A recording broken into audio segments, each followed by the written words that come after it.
Hi, today's pie's from the Bingara Bakehouse in the sleepy little New South Wales town of Bingarra. And where that's in relation to anything, I really don't know at this particular point, because we've been coming through all the back roads and the dirt roads and we just suddenly popped up in this little town, and lo and behold, there's a little bakehouse here, so we thought we'll give it a go. They didn't have a lot of pies, but it's just the day before New Year's Eve, and so around here I think everybody's away on holiday, so what I have today is a cheese and bacon, so let's give it a go.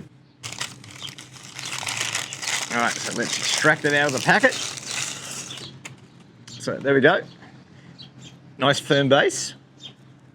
Interesting flaky top. Cooked nice and golden there. Joined well around the edges. Yeah, so looking good. Let's have a munch. Halfway through the pie. The base is firm, but it's not overly crunchy. Nice crunch around where it joins. And although it looks flaky on top, it's not really falling off, which gives it a bit of a crunch as well. It's mince.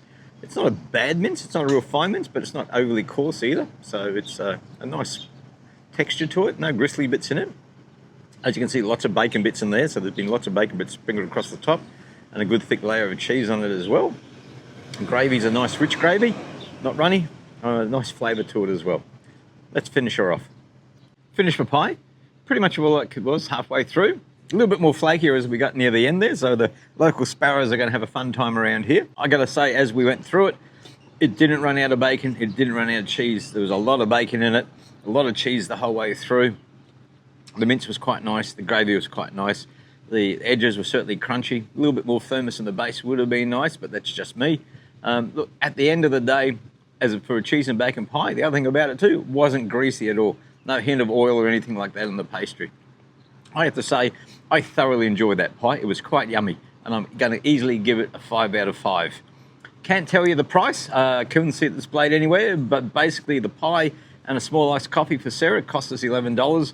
So you'd have to think the pie was somewhere around the $6, $7 mark. So once again, really good value for money for what we got in terms of flavour. No review from Sarah. She wimped out, ate too much for dinner last night, and she's sort of suffering for it this morning. So all she got was a nice coffee, which we don't do reviews on. Well, maybe, if you want, let us know, and we can do a review on those too. All right, until next time, happy munching. Just across the road from the bakery is this pretty little park. There's a bit of table and chairs and some shelter here, some nice trees. And across the road is the old Roxy Theatre. Built in 1932. Don't know when it's closed, long ago, but a pretty stunning little Art Deco type building. And the whole town is actually quite nice.